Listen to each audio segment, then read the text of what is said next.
Guion Foreman, and I'm the president of the police board, and I am calling the board's October 21st public meeting to order.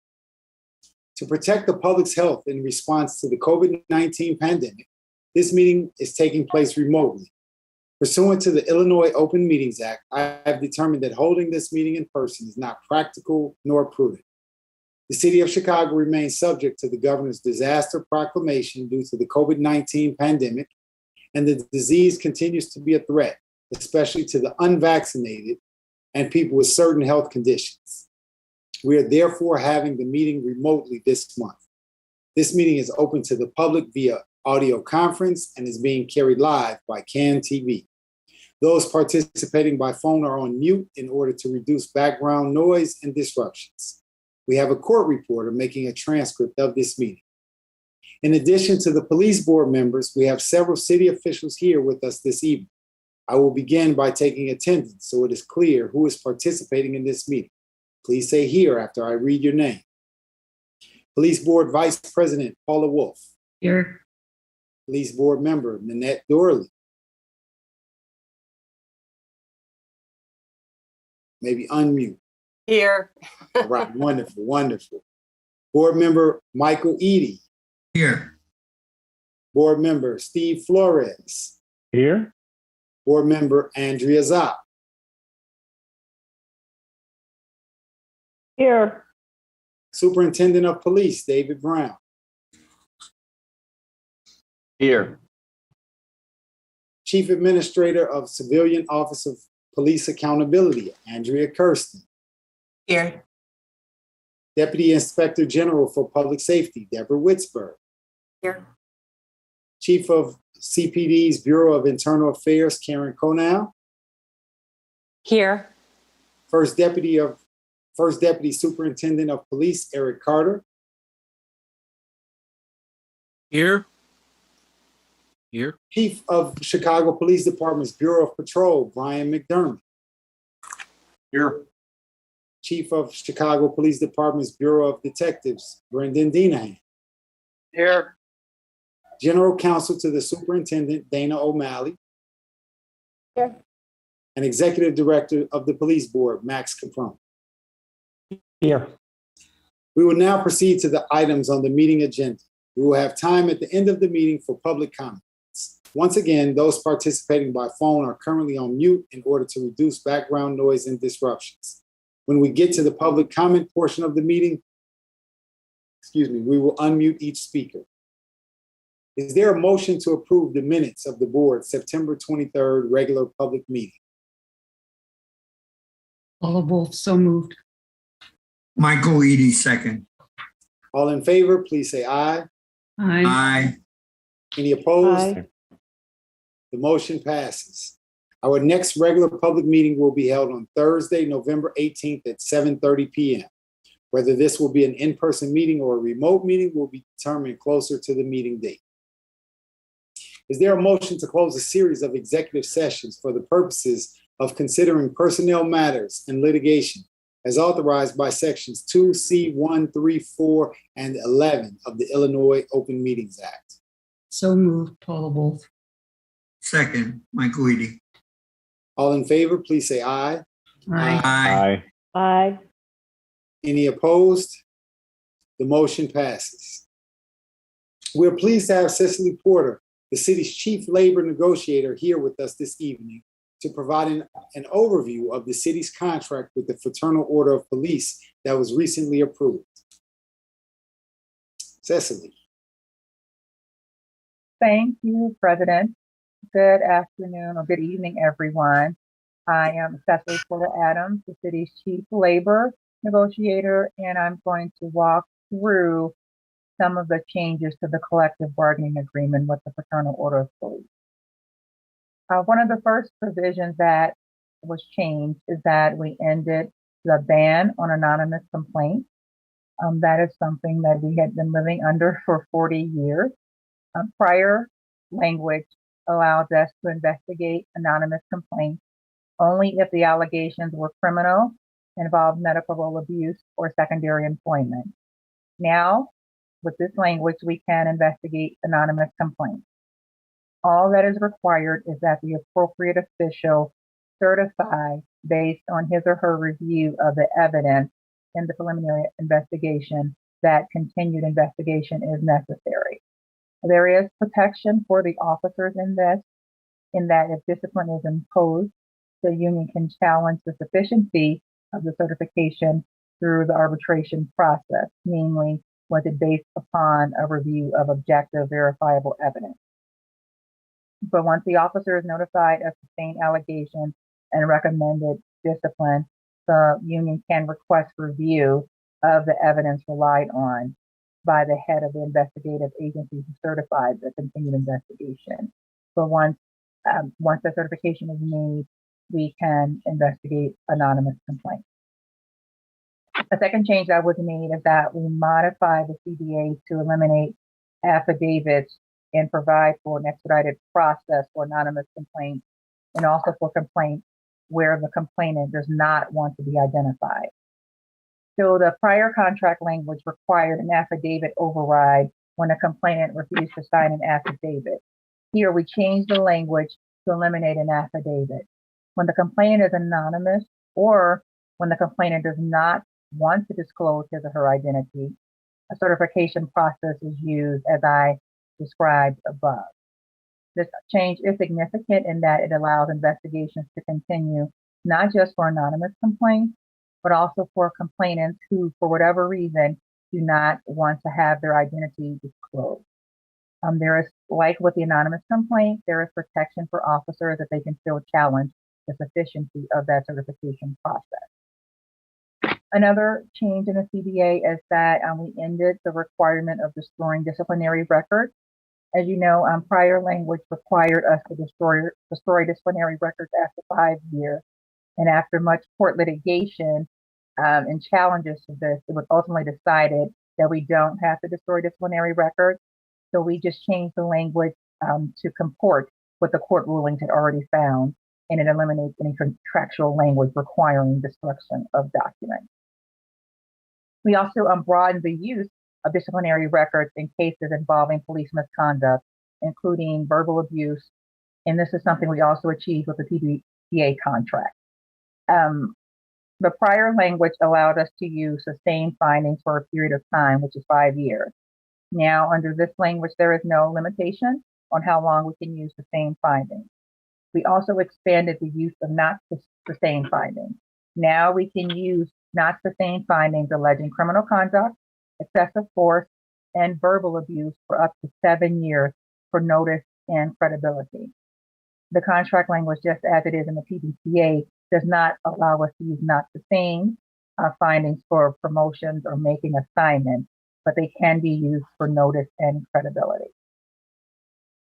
We also changed provisions in line with the consent decree that permitted officers to change their testimony after viewing video. The prior language in the FOP contract, and this is something unique to FOP contract, it had been criticized for discounting or ignoring officers' prior statements once they changed their statements after viewing the video.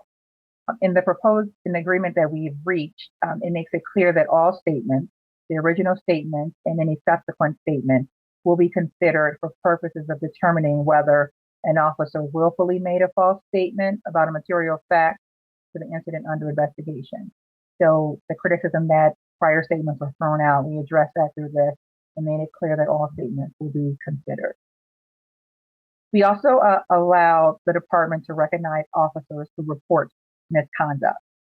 Now, there had been some criticism lodged at the collective bargaining agreements for banning rewards for sworn members who report misconduct, thereby discouraging whistleblowers. In this agreement, we added language that addressed that criticism by stating that an officer who comes forward and provides information concerning potential misconduct is acting in the highest tradition of police service, and nothing in the CBA shall be interpreted to prevent the employer or the department from providing appropriate acknowledgement. So we were addressing that criticism about discouraging others from coming forward with misconduct. In this contract, we also removed technical barriers to officer interrogation. And on this point, we added language to make it clear that a second interrogator, when there is an interrogation going on, can participate in that interrogation or interview of an officer provided that the second interrogator is present for the entire interrogation.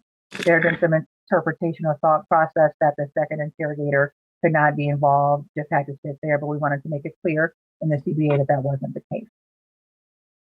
We also, with language here, we are now permitting investigators to note on the record when officers consult with counsel. There was a prior arbitration award that precluded the city from noting on the record when an officer takes a break to consult with counsel during an interview or interrogation. The consent decree, as you may recall, required that we made this change to the CBA language, and we did in the PBTA contract, and we did so here. Now, under the agreement, the investigative agency must note on the record anytime the officer seeks or obtains information from counsel or his or her lodge representative. Under this language, there's a side letter where investigative agencies will now advise every individual who's interviewed that they need to be truthful. We added language that requires the agency to inform everyone who's being interviewed, be it the officer, sworn member, complainant, or exempt, that they need to be truthful in the course of the investigation. Related to that point, we added language to the CBA that officers are obligated to respond honestly and completely at all times, and that they are obligated to report misconduct. We are all aware that officers already have this duty, but having this formal statement actually in the CBA declares our values, both the cities and the lodges, about this particular subject. A final change is that we acknowledge that delaying the disclosure of the identity of the complainant to immediately before the interrogation. In the contract itself, it talks about that immediately prior to the interrogation, that is when the complainant's name would be released.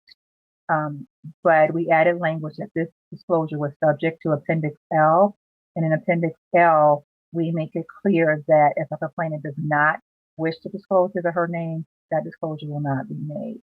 So it does provide protection for those who want to not disclose their identity. If people want to, they can still do so, but for those who are anonymous or who wish not to disclose, there is protections that exist for them now under the CBA. Those are the highlights of the accountability changes. There were also changes related to economics that I don't think we need to get into here, but that summarizes what the changes were for accountability and the reform effort. Thank you. Are there any board members? Do you have any questions? It was a very good overview. Some of the things that, maybe what we read in the news is a pretty high level, and I thought that I certainly gained some things from this, went into a little bit more detail than what I read in the newspaper. So certainly I'm appreciative of this information. I just had one quick question. Were all of the provisions effective at the time that the city council adopted the contract? Yes. So once it was ratified by city council and signed by the mayor or designee, then that became the effective date for these new provisions. So thank you for raising that question, because for these provisions and the economics, those became effective at that time. We did not address the entire collective bargaining agreement. So as you probably read in the news, there's a phase 2 of negotiations. This was phase 1 in the interim agreement. So now we are beginning bargaining for phase 2 to address issues that were not raised or addressed during this first round.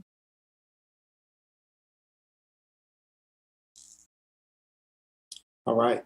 Thank you very much. Really appreciate you being here with us and informing us today. Thank you. No problem. Thanks for having me. Next, I wanted to provide an update on consent decree. As you may know, the Independent Monitor recently issued a report on the city's compliance with the consent decree on policing in Chicago. I am pleased to report that the Monitor found the police board to be in full compliance with the requirements of 8 of the 12 paragraphs the board is responsible for implementing. In addition, the board has met preliminary compliance with 1 paragraph, and we will continue to work closely with the Monitor to meet the requirements of the 3 paragraphs on training for board members. The Monitor's latest report and other information on the consent decree are posted on the board's website. A report of disciplinary actions taken by the board during the previous month has been made available on the board's website. There's one announcement of a ruling in a disciplinary matter on the agenda this evening. Board member Steve Flores will make this announcement. Thank you, President Foreman. Pursuant to Section 278-130 of the Municipal Code of Chicago, I considered one matter on which the Chief Administrator of the Civilian Office of Police Accountability and the Superintendent of Police did not agree regarding the discipline of a sergeant. In request for review number 21-14, the Chief Administrator recommended that Sergeant William Spiker be discharged from the Chicago Police Department for failing to report a complaint of misconduct against a police officer following an incident at the Jackson subway station on February 4th, 2020, and for having the officer handcuff and detain the complainant without justification. The superintendent did not agree with certain findings and recommended a 180-day suspension of the sergeant. After considering the matter, it is my opinion that the superintendent did not meet the burden of overcoming the chief administrator's recommendation for discipline. Based on the facts and circumstances of this matter, an evidentiary hearing before the police board is necessary to determine whether the sergeant violated any of the police department's rules of conduct, and if so, the appropriate disciplinary action. A copy of the written opinion will be posted on the board's website as required by the municipal code. Thank you. The police board now is responsible for considering appeals by applicants for a Chicago police officer position who've been removed from the eligibility list due to the results of a background exam. There are several appeals on the agenda this evening. I'm going to come back to that because I have to find that particular document. So we'll come back to that. First, Superintendent, if you wouldn't mind providing your oral report. Thank you, President Foreman, and to the board. I really appreciate your time and this opportunity to address the board tonight and report on the hard work the Chicago Police Department is engaged in to make this city safer for everyone. Yesterday, 99 outstanding men and women graduated from the police academy, while an additional 100 officers were promoted to captain, lieutenant, sergeant, and field training officer. The graduation and promotional ceremony was an uplifting reminder for all of us that despite the risk and sacrifice required of police officers doing what I believe is the most difficult time to be the police, there are courageous people ready to answer the call to public service. They are drawn to this profession and are willing to make policing their life's work. These officers deserve the thanks and support of every Chicagoan, and it was an honor on yesterday to speak at the ceremony recognizing them for their public service. The newest crime-fighting tool in the city of Chicago is our gun and homicide tip line. It's now up and running. Callers can earn cash reward for anonymous, and I repeat, anonymous tips that lead to charges or convictions of people involved in illegal gun trafficking or homicide. Gun trafficking tips can lead to charges of involving 10 or more guns will earn up to $3,000. An additional $2,000 if the tip leads to a conviction, for a total of $5,000 for gun trafficking tips that lead to conviction. Homicide tips that lead to charges will pay up to $10,000. There will be an additional $5,000 if the tips lead to a conviction for homicide, for a total of $15,000 for anonymous tips that lead to convictions for homicide. The tip line is another way for the public to help us solve crime and hold violent offenders accountable. Callers will remain anonymous. I'll say that one more time because that's really the point of this tip line. Callers will remain anonymous and safe while providing us with vital information to take dangerous offenders off the streets of Chicago. People with tips can call the toll-free number 833-408-0069. That's 833-408-0069. Or they can call 312-746-7330. That's 312-746-7330. They can also send tips to cpdtip.com. That's cpdtip.com. And finally, the independent monitor's latest report, as was mentioned for the police board, shows that the Chicago Police Department is making significant progress in reform. Our compliance with the requirements of the reform consent decree increased significantly during the fourth monitoring period. During IMR4, CPD achieved its highest increase in compliance compared to the three previous monitoring periods. Additionally, the department doubled secondary compliance during the same period. The most recent report highlights our commitment to implementing policies and systems that help build trust between police officers and residents. One of the key accomplishments of IMR4 for the police department is in the area of use of force. During IMR4, the independent monitoring found that the department is in preliminary compliance for its suite of use of force policies for the first time. Finally, I want to take a moment to pay tribute to the 4 officers who lost their lives in the line of duty since the pandemic began. COVID-19 is the leading killer of police officers nationwide.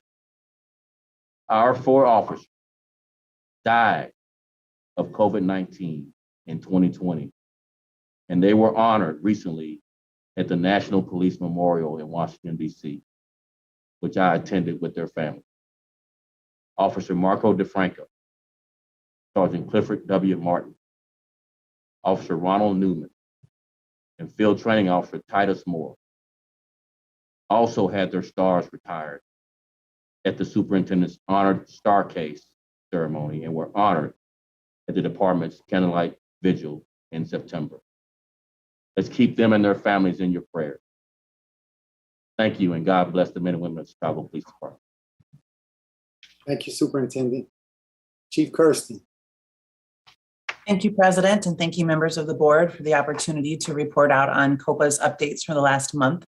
Last month, we received 455 complaints and notifications. 135 of those were retained under COPA's jurisdiction. And in that period, 27% of those involved allegations of improper search or seizure. We received 1 officer-involved shooting notification, and we also concluded 1 officer-involved shooting investigation. Of our cases involving allegations, 55% of them that were closed in the last month had at least 1 sustained allegation. A more detailed and robust look at all of these statistics and more are available under our 3rd quarterly report, which was issued and is available on our website, chicagocopa.org. In the last month, we also had 2 video releases, part of our transparency obligation. 1 fatal officer-involved shooting that occurred back in July had its video released on September 1st. And then another officer-involved shooting with injury that occurred on July 25th, and that video was released on September 22nd.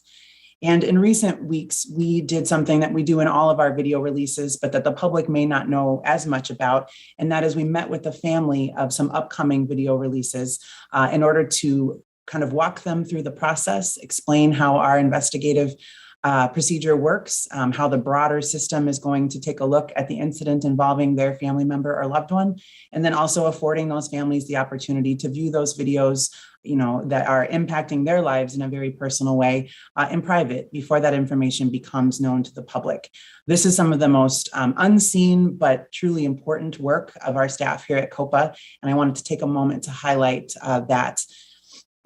Also, in the last month, we were able to have several community engagements in different communities: South Shore, Garfield Park, Roseland, and Austin neighborhoods, all involving the My Shine, My Future community group, particularly focusing on youth and making sure that they're engaged and have awareness about who we are and what we do, so that we're not just necessarily showing up when there's an issue, but we're starting to educate the public about our broader police accountability and public safety systems, so that that understanding takes root prior to an incident coming to the forefront. Additionally, on September 30th, COPA had the opportunity to present before City Council at its budget hearing. This was an important opportunity for me personally. It was my first opportunity to sit as interim chief administrator before City Council. And I took great pride in being able to talk about and answer questions about the things that we have been able to achieve as an agency, as well as the work that is ongoing and underway. One of the things we highlighted was the forthcoming IMR4 report from the independent monitoring team. As both Superintendent Brown and President Foreman talked about, COPA also enjoyed some significant increase in our progress with our consent decree compliance. Particularly, we have received some form of compliance in 72% of the accountability paragraphs that we were evaluated on. But perhaps what's most important, and this is specifically noted in the IMT's report, is that we have developed a clear plan to holistically revise our policies and procedures. And sort of the core piece of that plan is, of course, the work of our community group that advises us and engages with us in our policy review. That work I've talked about in prior meetings, it's ongoing, and it's important. The next major policy that group will be reviewing is, in fact, the policy that governs how we conduct our officer-involved shooting investigations. So looking forward to continuing the work of that group, continuing to follow the course that we're charting with our increased consent decree compliance, and being able to report in the future on additional gains that we're able to make. Lastly, we talked about at the budget hearing, and something that will be forthcoming for COPA as an agency, the creation of our transparency unit. Transparency for COPA is often pretty synonymous with our video release policy. That may be what the public knows us most for, the fact that we are the agency responsible for releasing videos to the public when there is a critical incident, an officer-involved shooting or death. But in addition to transparency and the video release department, we also have FOIA obligations, Freedom of Information Act, as well as the mayor's executive order, which allows complainants and impacted parties to receive their body-worn camera footage for the incident that involved them in a fast and expeditious manner. We are able to now, starting in 2022, stand up a unit that will be directly engaged in that work and that work alone. This is really important for us as an agency, because instead of having investigative resources, legal resources, quality management resources, all pulling together to fulfill our transparency obligations, we'll have staff who make that their sole priority. We understand as an agency that we have a lot of work left to do in gaining public's trust about how we operate. But a big piece of that is making sure the public understands and has access to the information that is public and that can be transparent. So making sure that we have resources dedicated to getting that information into people's hands in as soon of a timeline as possible is a critical achievement, and something that I'm excited to usher in the coming year. And while we're speaking about transparency, there are many rules that govern the things that we can and can't say publicly about pending investigations. But I want to take a special note of the fact that on last month's police board hearing, I heard the strong message sent by community member after community member regarding the incident that happened at the North Avenue Beach back on August 28th involving Miss Nikita Brown. I am able to say publicly that we are poised to close that investigation before the end of this month. Chicago, we're listening. We hear you. We understand we can't close and conclude all of these cases in a timeline that's acceptable to everyone, because each one of these cases, whether it rises to the public conscious or not, certainly is of high importance to the people, officers, and complainants that it impacts. But we are making our best efforts to really highlight and make sure we bring resolution to the cases that have deep public interest. So I wanted to make sure that that message was received by the community that we are working every day to serve. So thank you for this opportunity. Thank you, Chief, and thank you for acknowledging the speakers from last month. That's one of the kind of feedback things that we get. And so it's important that people, that the residents of the city recognize that when they spend their time coming to these meetings, that that the police board, that COPA, that CPD is listening and responding. So thank you. So since I wasn't all the way prepared, going back to the applicants now, the police board, as authorized by the Open Meetings Act, has considered in a closed meeting several appeals from applicants for Chicago police officer position who have been removed from the eligibility list due to the results of a background examination. The board will now take final action on these appeals. Regarding appeal numbers 21AA01, 03, 04, and 06. Is there a motion to adopt the appeals officer's findings, conclusions, and recommendations to affirm the decisions to disqualify the applicants? With Board Member Flores, so moved. Board Member Edy, second. I will now call on the members of the board for their votes. Wolf, I vote in favor of the motion for appeal numbers 01, 03, and 04, and abstain from number 06. Dorley, Yes, for all five of them. thank you. Edy, Aye. Flores, Aye. Zop, Yes. and I vote in favor of the motion.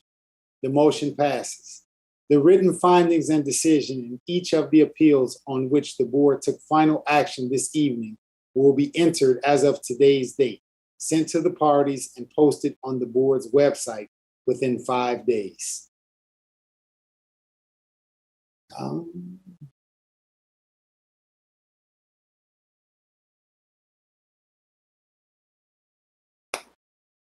Sorry, a lot of screens going on here. I will now call upon members of the public who signed up in advance to speak.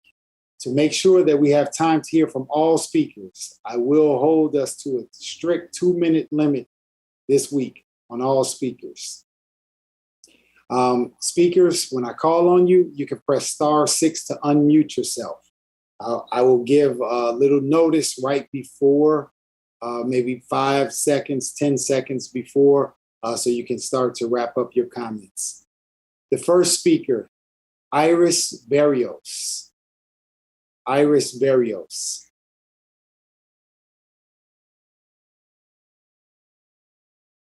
Our next speaker. My name is Iris C. Gutierrez Berrios.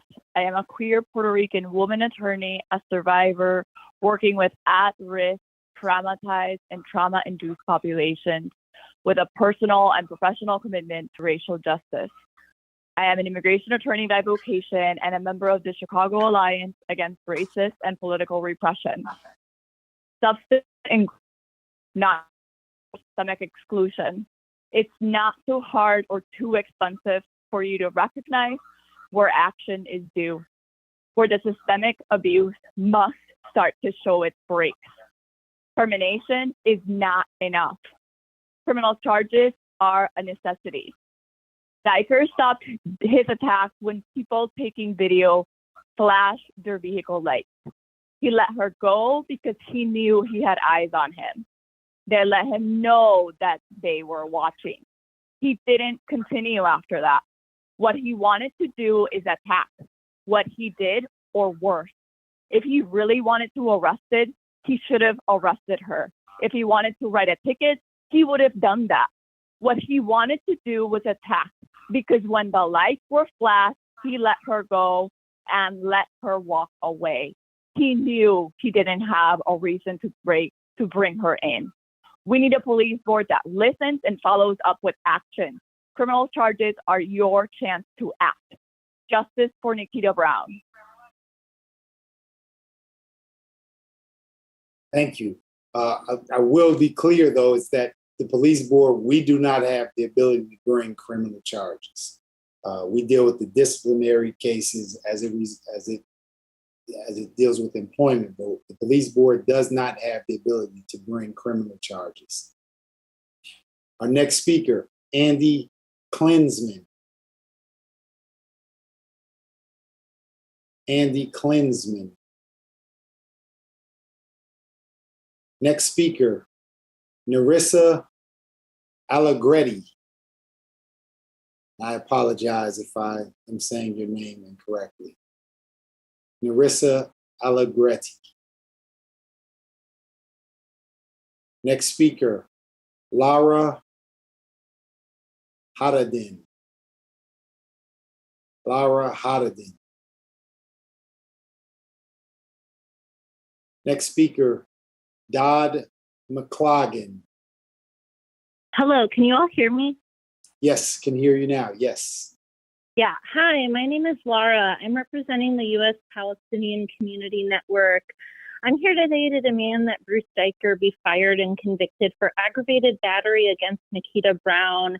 I want to comment that it's a spit in the face to everyone that lives in Chicago to say that you've been listening to the concerns of folks. It's just not true. Deicher, like many Chicago police officers that inflict violence on Black and Brown people, had no reason to put his hands on Miss Brown. After he initially confronted Miss Brown, she walked away from him, causing Deicher to immediately escalate the situation and inflict violence on a Black woman just trying to walk her dog. Violence against women is already normally looked over in our society, even more so when it comes to violence against women of color at the hands of racist police. Aggravated battery is a criminal charge, and Deicher, clearly shown in the videos taken of the interaction, was the aggressor. It makes me sick to my stomach thinking of what he could have done to Miss Brown if others weren't there to witness the attack, as it's clear that others being there was the only reason he stepped away from Miss Brown.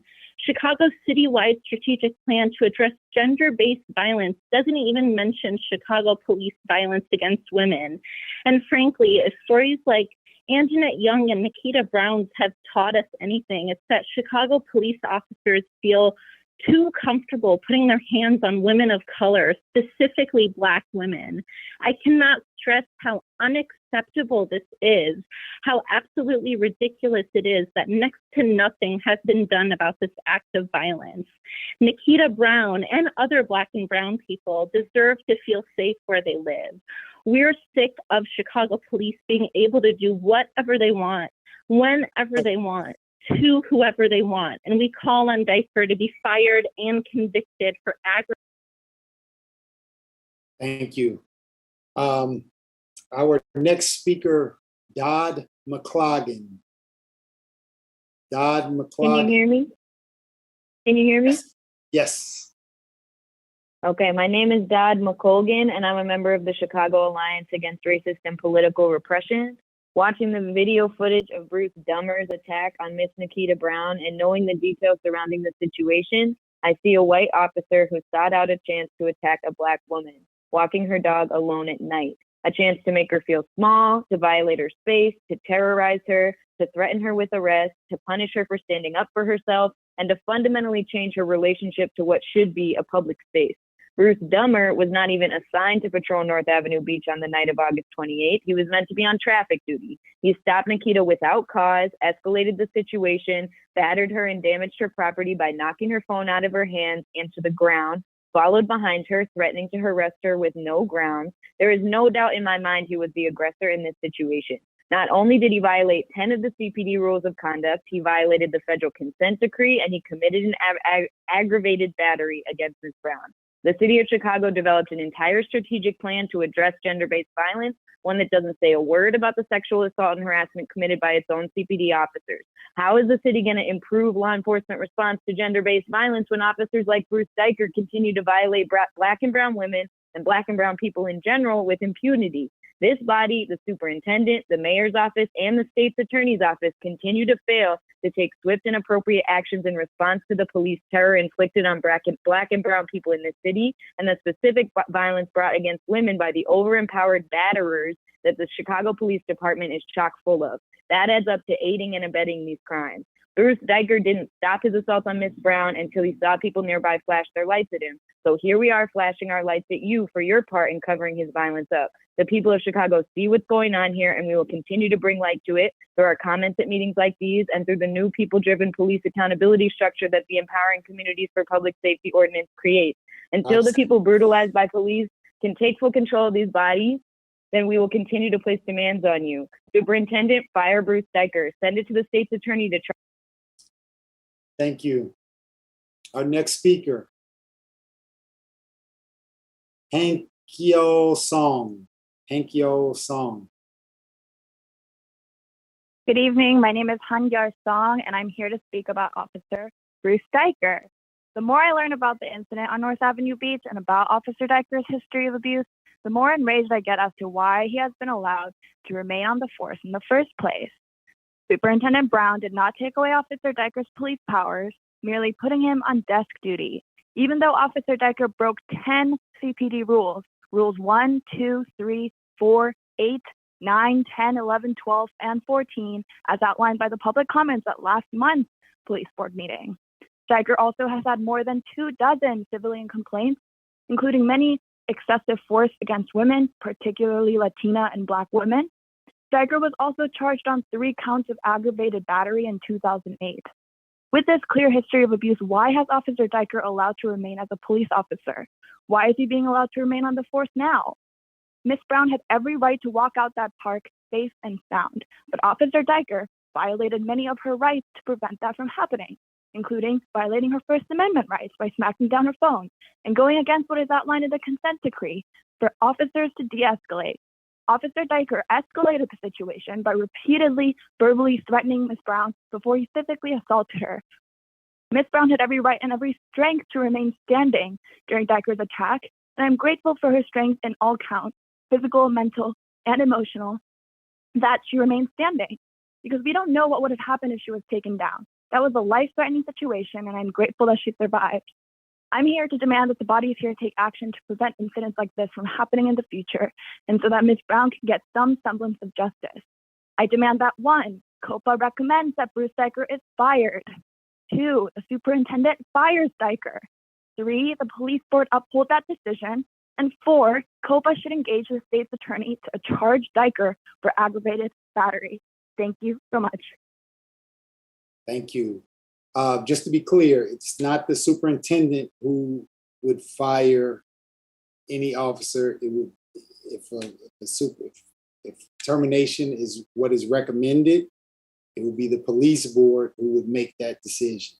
It would be the superintendent would make the recommendation, and the police board, after a hearing, would be the ones to ultimately make that decision, just to clarify the statement that you made.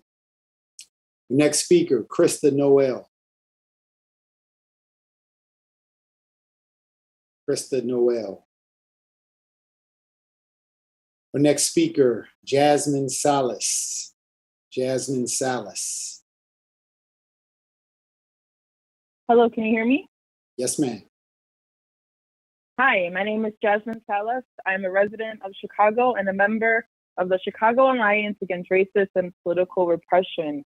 I'm here today speaking in solidarity with Nikita Brown and demanding that Officer Bruce Steiker be immediately fired and indicted for Nikita's assault. He has broken many rules from CPD's Code of Conduct that others have addressed tonight, but today I would like to bring attention to rule number 9, engaging in unjustified verbal or physical maltreatment to any person on or off duty. Officer Steiker had no right to escalate the situation on the night of August 28th. While beaches may close, individuals can still be present after hours with permission of the Park District. Officer Steiker did not ask Nikita if she had a permit. Instead, he decided to speak to her in an extremely condescending tone and physically assault her as she was walking away. She posed no threat and was not committing a crime, as the Parks District does not consider trespassing to be a crime. The attack only ended because a witness flashed their car lights and made their presence known. Officer Steiker's actions that night were completely inappropriate and horrendous, and unfortunately not an isolated event. Officer Steiker has a history of excessive force and verbal assault towards Black women and Latinas. He has a proven history of violating rule number 9. It is disgraceful for COPA to allow officers with a proven pattern of misconduct to be on the street. This investigation has dragged on for far too long. The video is enough. The eyewitness testimony is enough. Nikita's story is enough. The complaints from the previous survivors is enough. This man deserves to be behind bars. And while COPA may have only the ability to fire Bruce Stryker, do not act like you all do not rub elbows and rub shoulders with the entire criminal justice system and the people who do, and do not act. Thank you. Our next speaker, Grace Patino. Grace Patino. Hi, my name is Grace Patino. I'm a member of the Chicago Alliance Against Racist and Political Repression. And, you know, I'll keep this brief. I feel like the people who went before me did a really, really good job. But I just want to say that we need to fire this officer in the matter of Nikita Brown. And legally, you know, the most he could do was write a ticket or fine her. She wasn't doing anything criminal. The Chicago parks don't count being past closed as criminal. This is ridiculous. And I bet you're tired from, you know, kind of being berated and hearing from us, but like, we're tired, and Nikita Brown is tired, and women, the women in the city of Chicago are tired of, you know, this flippant attitude and this racism and this misogyny carried out by CPD. It's unacceptable. And I don't know, if y'all want to stop getting calls about this, you know, like, maybe y'all should go talk to COPA. Maybe y'all should go talk to the superintendent, because we know you guys all do chat. You guys like scratch each other's backs. So maybe like do something about this now. That's it. Thank you. So I would like to clarify something. So we don't talk about the cases beforehand. We can't talk about the cases beforehand because we have to be impartial. So COPA is going through their investigative process. When they complete their investigative process, the police board will go through its process. We're not discouraged by the number of calls. We strongly encourage you to participate and continue to participate. It's one of the reasons that we have these meetings. So your voices can be heard. This is one of the few places where your voice can be heard. And so we strongly encourage and encourage you to continue to hold us accountable. So please, it's quite the opposite. We want you to continue to participate. Our next speaker, Aura Jackson. Good evening. Can you hear me? Hello? Yes, ma'am. We can hear you. Ms. Jackson? You're on mute, Ms. Jackson. If you can press *6. Okay, can you hear me now? Yes, ma'am. Okay, good evening. Thanks for your patience. First of all, I want to thank you all for your genuine concern for the issues plaguing our community. However, the previous issues persist by outsiders. I'm a resident of Chatham, and a lot of these issues I think are coming from outsiders that are not in Chatham. In spite of the repeated efforts of, this is the Eberhard 79ers Club, Block Club members and others, and numerous 911 calls, the Family Fresh Meat Market located at 457 East 79th Street remains a big problem. The loiterers and employees have gotten clever, whereby they facilitate between standing outside the store or on the corner outside the store, or loitering in front of the apartment building located at 7905 South Eberhard. The owners of the business and the apartment building have no trespassing signs posted, but not enforced. Shrewdly, to prevent complaints, they loiter in mass for a few hours, disperse, and then they'll return. This is done periodically every day of the week. Inclement weather conditions do not deter these people. To her credit, Commander Ben has been attempting to eradicate the drug and prostitution ring operating out of the building at 440 to 442 East 80th Street between Vernon and Eberhard. She informed me that she is also has the 457 East 79th Street on her radar, which is a great help to us. We appreciate it. Even with these measures, the constant presence of these miscreants are a blight in our community and potential danger for minor children who reside on the 7900 block of South Everhart. We seem to be fighting sorry. If you can wrap up your comments. Okay, just a few seconds. We seem to be fighting a losing battle, but we won't give up. We're taking back our community, and we appreciate things like the backyard conversation with the police department, the walks with the police department. We think all those help. Thank you for your time. Superintendent, or whoever you would think, we've heard about this Family Fresh Meat Market. Any ideas, any thoughts? And in addition to that, can you talk to us about some of the challenges of dealing with loitering? So one of the challenges obviously is we can disperse for certain reasons. There are obviously some challenges legally because you can't lawfully assemble. We have to have some type of criminal nexus, either narcotics and or gang association with the law in order to legally disperse and or confront on the criminal trespass. We can double down our efforts. I heard that Commander Ben is on it, but we can, the Chief of Patrol, Brian McDermott, is on this board meeting call. And Brian, if you could just follow up with the caller, and Mr. President, if you can forward the contact information if they want to be contacted, so we can double down on resources and see if we can send these folks to either home or somewhere, wherever they're from, and stop the loitering. Okay, will do. Thank you. All right. Next speaker, Matthew Brandon. Good evening, President Foreman, and thank you, members of the police board, Superintendent Brown, and members of the community. Real quick, congratulations to Cecily Porter, one of my old nemesis on contract negotiations a while back. Congratulations on your appointment to Chief Negotiator, Cecily. I've heard great news tonight that there is now an avenue of appeal for police candidates who are going through the process of being hired, but somehow get washed out.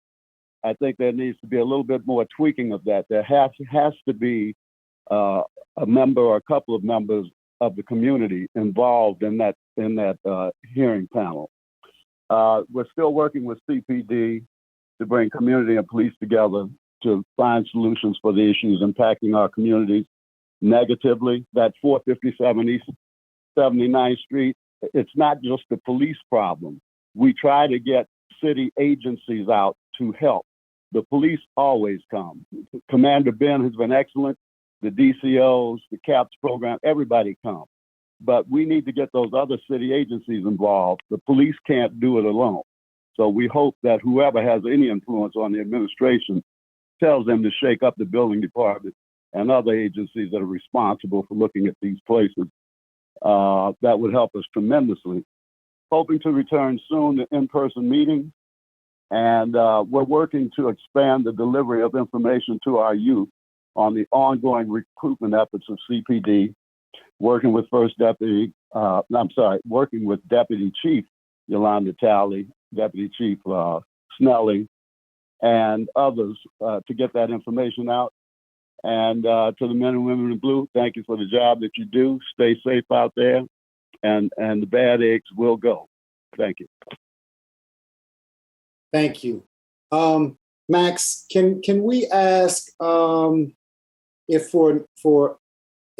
prior to next month's board meeting, but even at next month's board meeting, if we could get a representative from BACP and Department of Buildings, right? Because perhaps that can be an assist where other agencies can work hand in hand with the community and with CPD. If we could ask someone to be available to think about some of those issues as well. Absolutely, I'll work on that. Thank you. Our next speaker, Chantel Ali.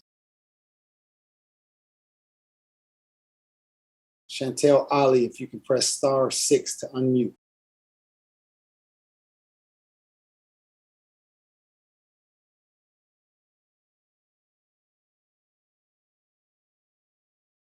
Chantel Ali. All right, I'll come back to you. Next speaker, Jennifer Edwards, *6. Okay, you guys can hear me now? Yes, Okay, good evening, everybody. good evening. On 10/15/21, our group Communities Organized to Win conducted our 4th Business Resource Walk on the south side at 87th Street from Stony Island to Jeffrey Boulevard. We were joined by the 4th District CPD and DCOs, Cook County Sheriff's Special Victims Unit, CPD's Recruitment and Retention Unit, BACP, Department of Buildings, and 8th Ward residents who requested the walk. The purpose of our walk was to distribute info, ask businesses about safety concerns, talk about and introduce the district's DCOs to the community, and examine business licenses. A political operative from the 8th Ward Alderman's office told us we weren't welcome in his ward and, in my opinion, loudly and repeatedly verbally threatened me and other female members of our group not to do the walk. He stated we could only go into businesses of his choice. When we continued to walk with BACP, we were informed that the BACP agents were being pulled after examining a license in one business. Upon continuing our walk without BACP and continuing to distribute information, we heard from 3 businesses that had been burglarized. I shared my information with one of the businesses, and she called me about her break-ins the next day. Superintendent Brown, we are reporting this incident to you because we feel it's important. Our group has been vilified on social media by the 8th Ward Alderman's person, but we have tried to conduct community members because we had concerns about businesses and activities around the businesses. We also want to walk with our district DCOs. I'm sorry, Miss Edwards. I'm sorry. We're going strict to the 2 minutes today.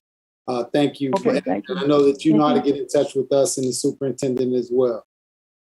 Okay, thank you. All right, thank you. Next speaker, June Norfleet. Good evening. First of all, thank you for hearing the complaints of those supporting proper advocacy for Nikita Brown. This evening, I take the opportunity to thank the officers of the 4th District CPD for their outstanding and robust support of our 87th Street Business and Resource Walk of October 15th. Residents gathered even in the rain and walked with this promising and re-emerging economic corridor to proclaim to the entrepreneurs thereon, thank you for planting your dreams here on 87th Street. We also proclaim to the thugs and the negative elements who seek to destroy because they do not have a dream, we say to them, get out. We are watching you. This is our neighborhood. We also say to our elected officials across the spectrum entrusted with supporting our communities and managing our scarce resources, we say, get in step with this movement. There is always room for improvement. We can do better.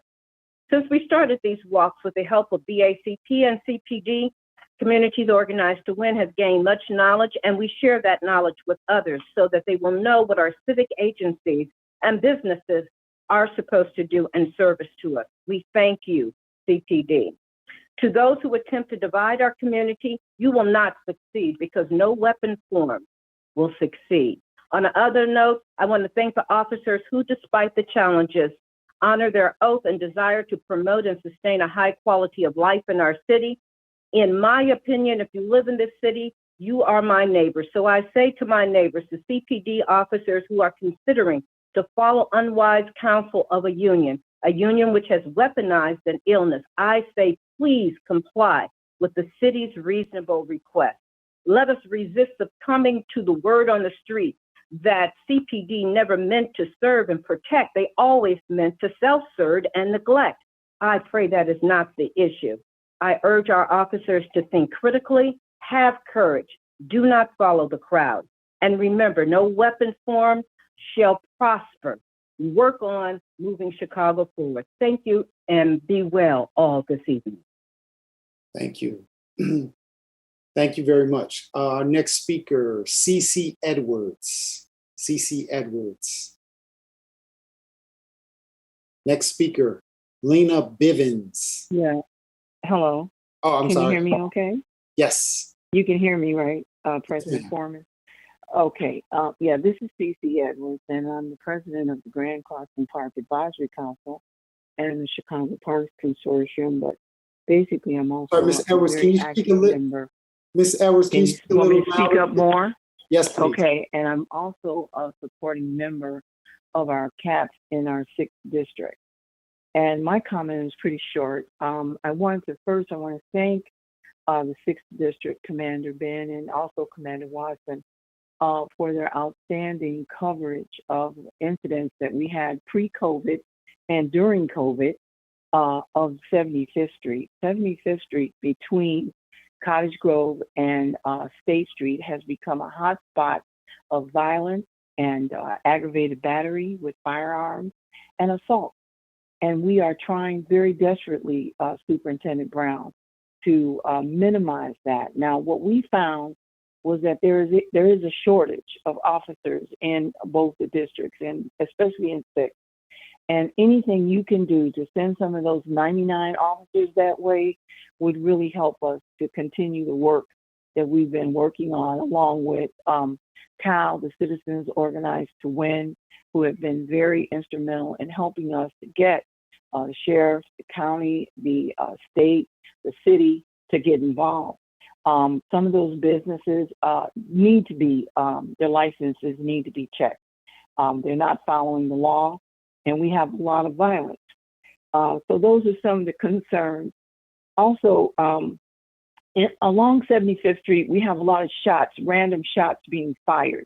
So we do ask you to encourage the patrolling in those areas. And I also wanted to address that with the 3rd and the 6th district and anything you can do. And also, Superintendent Brown, the vilification of Black women activists in any ward, whether it be 5, 6, 4, whatever ward it is it's not acceptable. And this. I'm sorry, Ms. Edwards, I need to cut you off. Superintendent,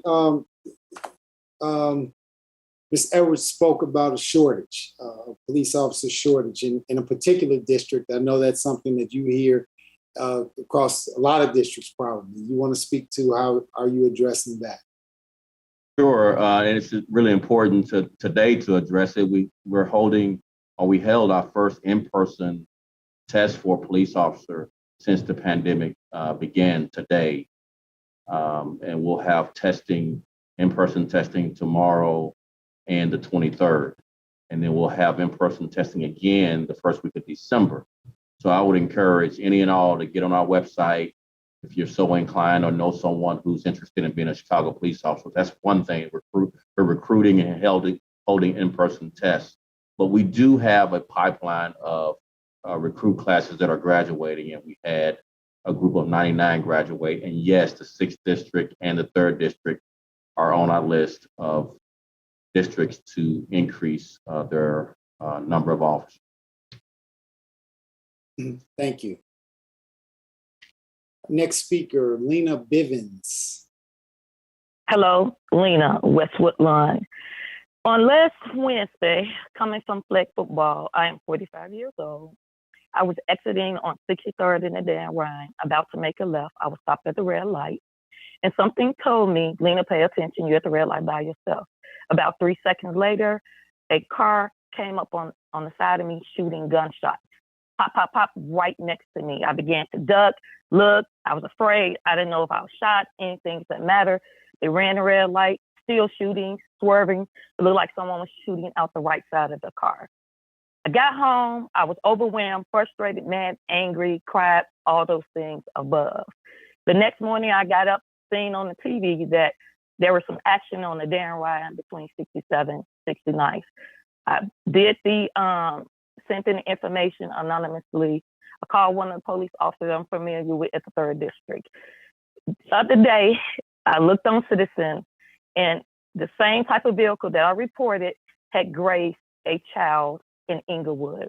I'm very concerned. I'm an advocate in the community. I do a lot of work in the community, but right now I'm beginning to feel like a hostage in my community. Now I know why the elders and community members are not coming forward and why they're not out and about, enjoying Washington Park, enjoying all the beautiful amenities that our community have, because they are afraid and they are hostages in the community. I don't want to be a hostage.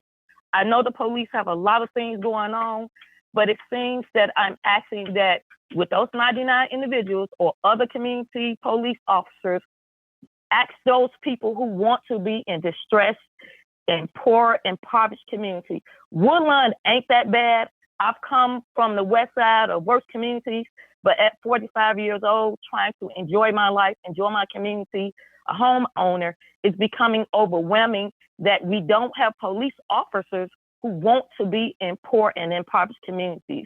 I'm asking that you put people in these type of communities who want to be here. There are police officers who want to be in our communities, who want to help, who want to be assigned to these communities. Those are people who we need, because they're going. I'm sorry, Ms. Bivens. Superintendent, do you want to speak about that? What are the efforts to get police officers who are self-selecting to be in certain areas, and what are some of the things that you're doing around that? So we have a full-time recruiting team for the first time, and it's a very diverse team focused on recruiting a diverse workforce that's representative of the Chicago communities, particularly the communities on the west and south sides. We have over 6,000 applicants right now, and we just began just a few months ago in these recruiting efforts.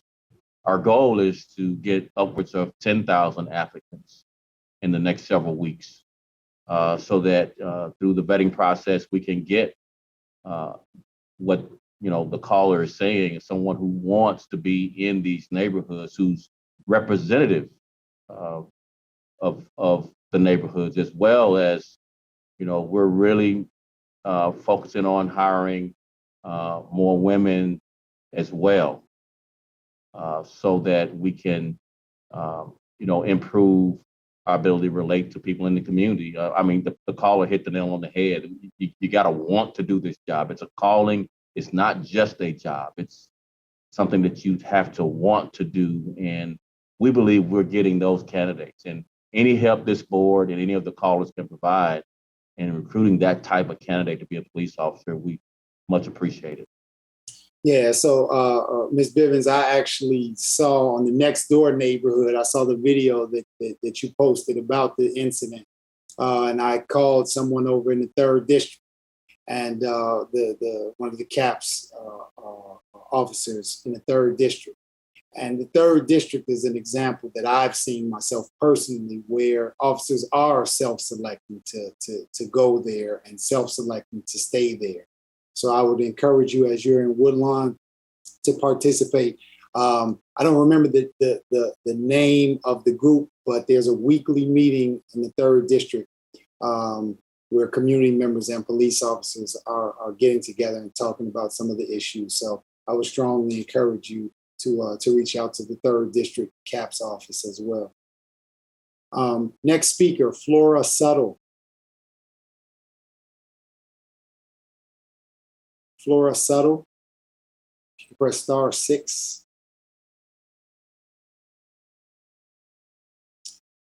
Our last speaker, Mr. Robert Moore. You can press *6, Mr. Moore, on one of your phones. Mr. Moore, if you can press *6, I can see that you're there. Yeah, Mr. Foreman. Yes, sir. I can hear you. Okay, very good. I have to here and incorporate by reference is fully included herein all of the conveyances that go back to February of 2006 when I first started coming to these meetings. And I just got to read off to get as much material in, because there's so much sin in the world at this point. The world is so wicked. There's so many different things that come up that I have to prioritize all these things, and I don't get anywhere near beyond the tip of the iceberg to get into the issues, because I have to figure out which are the first issues, the front burner issues. I got to tell right here, here's the point. Mike Adams, naturalnews.com, scored 1,600 on the SAT, turned on a full scholarship to Massachusetts Institute of Technology, runs his own scientific lab. He's incredibly intelligible, knowledgeable. Naturalnews.com, he has explanations about the COVID, quote unquote, scandemic, plandemic, whatever else it's called. And John Rappaport is 83 years old, brilliant, knowledgeable. I can't remember his website. He was born into a Jewish family in 1938. There's absolutely nothing Semitic or anti-Semitic. Facts are facts. Ben Friedman, 1961. Ben Friedman warns America, okay? And what John Rappaport has identified is no virus of COVID-19 has yet been identified as isolated. So anyone can go, I'll send it to the next subject. Mr. Moore, we're not gonna spread fake news on here. So let's go to your next subject. Excuse me, who's saying it's fake news? Or fake news according to who? All you're doing is you're using the narrative of the committee of the 300. How can you say it's fake news? Using your time. Well, okay, here's the point. Legitimize, demonstrate that there's substance to your basis. That's a conclusory allegation entirely unsupported by any competent evidence. How can you contest this? What I'm saying is this vaccine.